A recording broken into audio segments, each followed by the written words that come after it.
আমি মনে করি যে এই মুহূর্তে নির্বাচন অত্যন্ত জরুরি।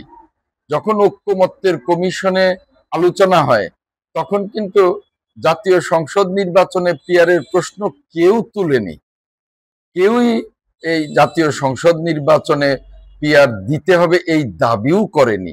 এটা শুধুমাত্রই আপার হাউজে দুই একটি দল দাবি করেছিল।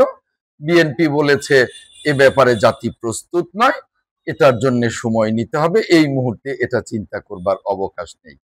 তাই এই মুহূর্তে এই পিয়ার নিয়ে যারা আন্দোলন করছে, যারা আগামী ফেব্রুয়ারির নির্বাচনকে ভণ্ডুল করতে চাচ্ছে, তারা দেশের অশুভ শক্তি, তারা দেশের অগণতান্ত্রিক শক্তি, তারা দেশকে আবারও ফ্যাসিবাদের দিকে টেনে নিয়ে যেতে চায়।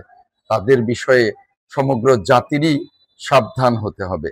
আর এই মুহূর্তে পিয়ার বাংলাদেশের দুই একটি রাজনৈতিক দল ছাড়া কেউ চায় না, যে দুই একটি রাজনৈতিক দলই নির্বাচন চায় না।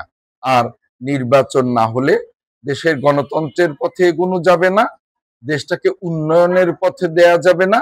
দেশের অর্থনৈতিক চাকা এখন যেভাবে আছে তা বেশি দূর এগোনোর নয়, এই চাকা সচল হবে না, সমৃদ্ধির পথে যাবে না। তাই আমি মনে করি যে সমস্ত দল, যে দুই একটি দল এই পিয়ারের কথা বলছে বা নির্বাচন পেছানোর নানা রকমের ফন্দি ফিকির করছে, সেটা ঠিক নয়।